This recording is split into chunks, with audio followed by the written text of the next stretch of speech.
Hi, Captain Ron here. I'm here with, Corey Clark. hey, we're just here to talk to you about real estate again, out here in the Pacific Northwest, out in Olympia, Washington, and all through Washington State. We're just making a quick market update on listings today. I guess everything we're seeing in the market, listings, what's going on with our sellers. I know we're both busy with a lot of listings lately, myself included, and Corey. And you're seeing them all on the market, and it's just kind of done a mushroom explosion, as one of my sellers said. And she was excited to see that because it helps us, because we're starting to get a lot of inventory, which we need, and we still don't have enough. I think we're hit and miss. Yeah, inventory is still, it's sparse, but we are seeing more, but it's still sparse. And there's more buyers out there right now.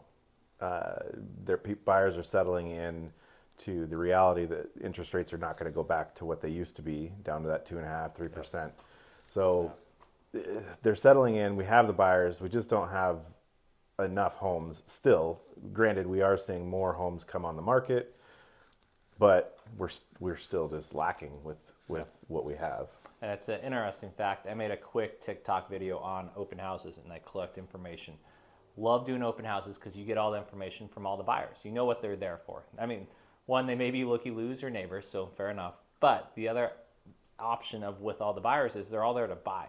And so their main complaint is not enough inventory, overpriced homes that are coming on the market, and the interest rates. But now they're coming back to reality of their understanding that these are the rates, so now it's time to buy. And I like to ask them, how long have you been looking? Some of them a year plus, a few months here and there. And I think everybody's trying to get adjusted to this new lifestyle. And everybody's finally starting to understand what we've been preaching for a while. And a lot of people, you've seen all the videos of buy now and refinance. That is a reality. And it may be 1 year, it may be 3 years. But buy now, yes, you're at the higher interest rate, but you can refinance if it ever does go back down. But if the interest rates keep going up, you're in trouble. It's just going to be a higher interest rate. You're paying more of the payments. So I guess I'll bring it back to inventory. With regards to inventory, we just don't have enough at all. Yes, inventory is coming on. Yes, we're getting more stuff.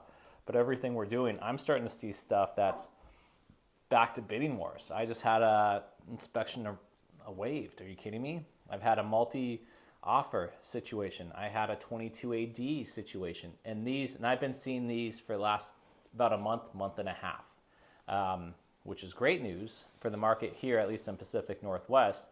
But it's just not enough. So if you're wanting to get on the market, yes, we probably will get flooded compared to buyers, but I don't know if it's going to be enough of a flood.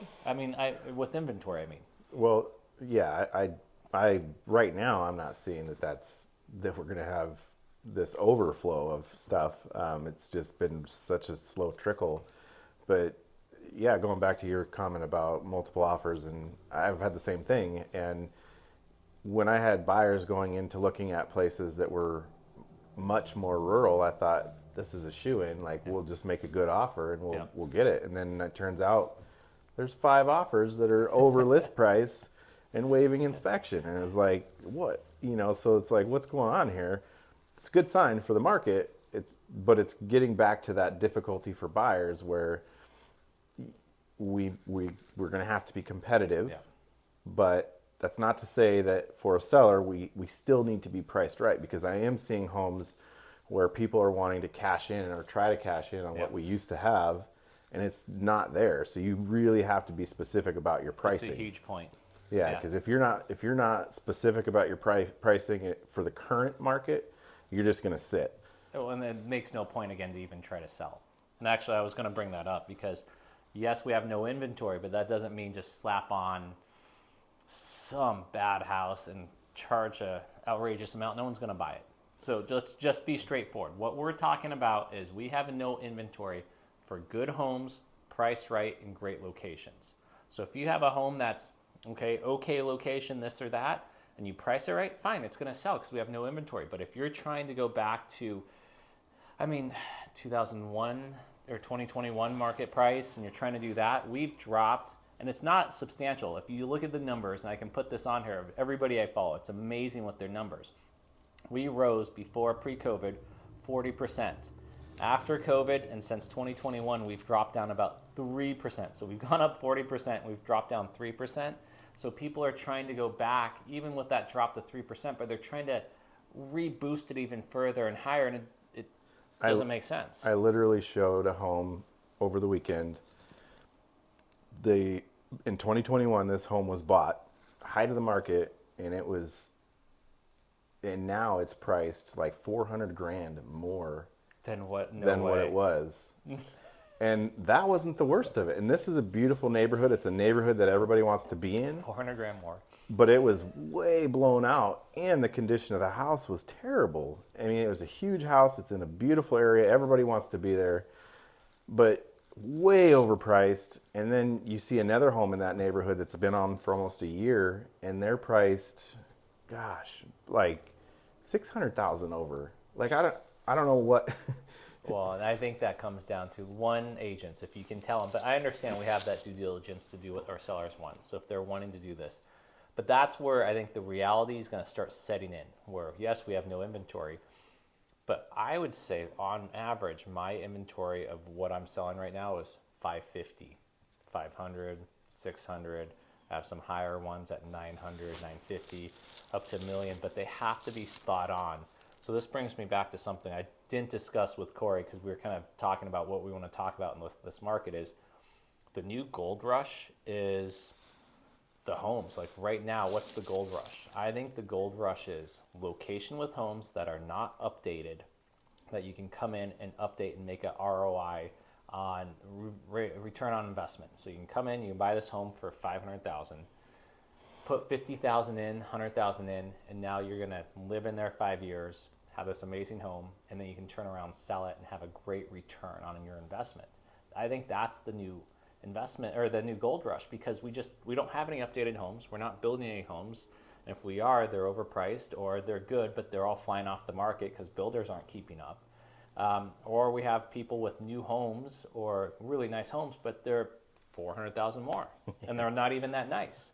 So the gold rush is these people buying $550,000 homes, $600,000, $900,000 homes, but it's the gold rush of, yes, I can update that. I mean, $950,000 cash buyer. We're redoing the floors, we're redoing the garage. I mean, we had a list of stuff we're redoing, and we're paying $950,000 cash, but it was immaculate, perfect. But they're still coming in and redoing all the stuff they want to do to even update it even more. And so when you take that, I think that's kind of the reality of what's setting in now is, okay, fine, we have no inventory. The stuff that is good is a great location and it's priced right, but still needs updates. Or it's great location, priced right, but needs a full update. But the ones that are trying to just play the market, it's not going to work, at least in my opinion. No, and I'll just go back to being very specific to this market, and pricing is so important, because if you're still wanting to sell, and generally speaking right now, things are sitting longer than they were in 2021. Yep. Even though we have a lot of buyers, people are just taking a little bit more time to buy. So things are sitting on the market a little bit longer. Unless you price it right. Mine priced right, both of them priced. Actually, both sellers want to price it lower than I wanted to. Last two of them, not the third, but last two, both sold within 2 days, multiple offers. But that was them being smart and saying, no, this is what we want. Yeah.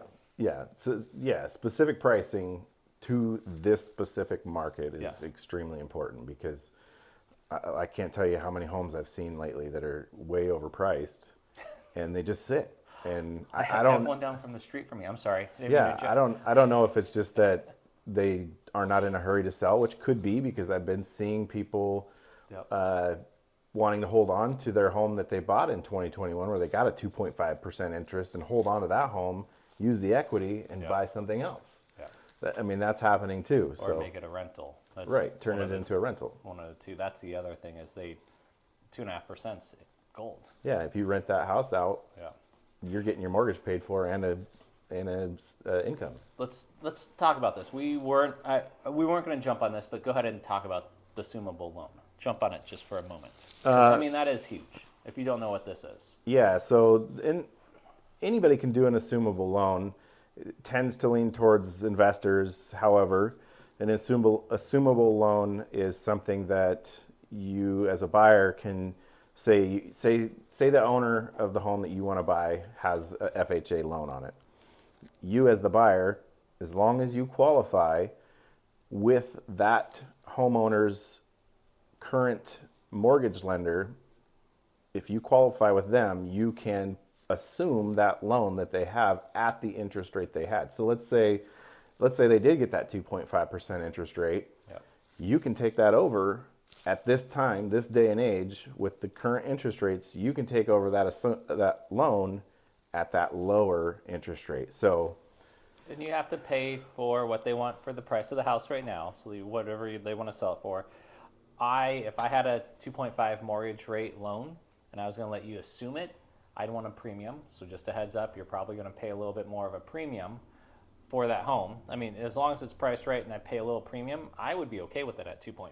I mean, right? yeah, and just as a disclosure, I'm not a mortgage lender. Ron's not a mortgage lender. This is purely just information that I've read and talked to lenders about, and we've had people using them, so they're using them. It's just, here's the hardest part of this. What we're saying is, we're definitely taking a tangent here. If you find someone that's willing to sell to you, neighbor, a buddy, a friend, is more likely what it's going to be honest, because you're really not going to find this on the open market. But if you have a buddy or a friend that has a 2.5 mortgage rate and they're willing to let you assume the loan and take over it because they're moving East Coast, South, wherever they're going, jump on it. Don't let them list it on the market, because once they list it on the market, yes, you can't assume the loan, but jump on it and say, hey, Ron, Corey, this guy wants to assume it. Can you help us write up the contract, get the lender in there, let's get involved. Yes, you have to use the same location where that mortgage is at as well. Of course, we're not mortgage brokers. We can help you figure it out and go through the whole process, but it's huge. You could assume that loan at 2.5%. You're not going to find this on the market. Again, it's going to be friend, neighbor, cousin. Hey, we're going to Florida. You are? Wait, what did you get your loan at? 2.5? I will assume and take over it. That's more of how this is going to work, but it's a huge caveat if you can do this. And I literally have had 2 people call me in the last couple of weeks telling me that exact scenario where, like, I know this person, they're basically family to me. They're older. They don't want to have the responsibility of being a homeowner, and they want to sell me the house. Yep. Assumable loan. There you go. So I would jump on it. So that's one thing. It's every 5-10 years we have these new different alleys that kind of take you into real estate. This is a new one. Taking the loan for the interest rate, pricing the homes right in a certain market, in this niche market, Pacific Northwest, West Coast. Our market is it's wavy. East Coast, booming. South, booming. We are booming because we are so funneled and tight that we have no inventory, no homes, but our actual market is dropping because of overpriced homes, because of everybody moving from the Pacific Northwest, unless you're actually coming here. And so that's the reason we have no inventory. So if you're looking to sell, I mean, we need the homes. I'm not going to take your home if you're wanting $200,000 over market value. I don't have time. No offense. That's great. You go do you. There's agents that'll do it, I think. Yeah. You absolutely, as a seller, you use who you want to use and who you feel comfortable with. I know, just for myself, and probably speaking for Ron a little bit too, is like, we're in the market to not waste anybody's time, ours and our sellers, and we want to represent you in the best way possible. And we know that the best way possible is to make sure that we are doing what the market is doing. Yeah. And so by doing that, in the long run, it's only going to help your cause in selling. And well, to get you the highest price. Right. And so don't take me wrong. I'm not trying to tell you list the market price and then it's going to make our life easy and we're going to get sold. What I'm trying to do is I will push it to the top limit that I think we can push it on the market value to get you the highest price.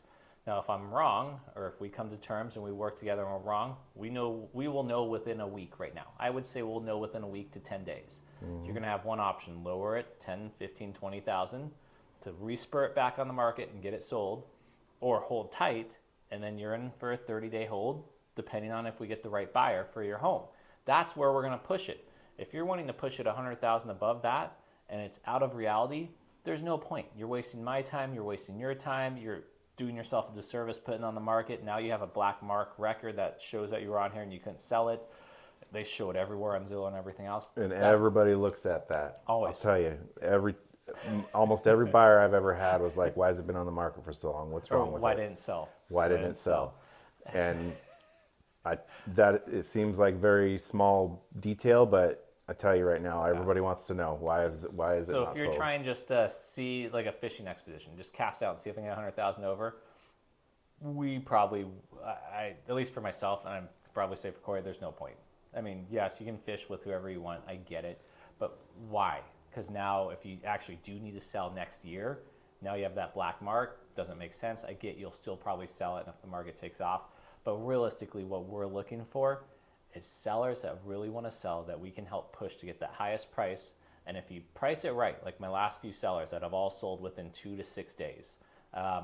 The last 3 actually, and the other one was 9 days. We priced it right. We made adjustments if we needed to, but we priced it right in both of the last 2 bidding wars, multiple offers, and it was just, here we go, and this is what we were new, and we pushed it, and it worked out both times. Amazing. And this has been the last few months. I've been week after week after week doing this. So if you're actually wanting to sell, yes. If you're wanting to test the market, yeah. I'm sorry, I just keep repeating myself. I don't know. Testing the market could be fine, but again, just know if you're trying to truly sell, if that's your motive, is to sell. I don't know that I would recommend that. The longer a home sits on the market, the bigger black mark, and people just want to kind of steer away from it. And if you have a nice home, there's no need to do that if you truly want to sell. So another point that we're going to bring up is we are getting a lot of people starting to transition again. So I'm starting to see a lot of people go to different states, come from different states, go to different states. Mostly I'm seeing people move out. The catch is 2 things right now that I'm running into is 1, rentals. We are still extremely short on rentals. So, right? Are you seeing that as well? Yeah. So, I mean, no rentals. So our rental prices are high. We have no rentals. So if you're an investor and you can find a home, great. If the cap rate and everything else work out, good on investments. There are some stuff off market that, I mean, everybody can talk about. Everybody has something off market. Any agent you call will be like, oh, I know this or that. Catches, does the numbers compute? So if you want real numbers, let us know with investments. We do that. Corey and I do that constantly with investors and cash and money. So that's not a big deal. Let us know, because we then have the renters. I mean, there's so many renters. I'm just driving me crazy. Yeah, every day I see people saying, if you know anybody that has a rental for this, or this, I mean, it's every day. So, I mean, they're out there. So 1, we need rentals. 2, investors have all cashed out on their homes in the last year or 2. And I was a big part of that. I helped them all cash out. Problem is we took away all those rentals and now we have no rentals. So we do need rentals. 2, with everybody moving, I'm seeing a big flux of people moving to the south or warm or wherever they're going, retiring, everything like that.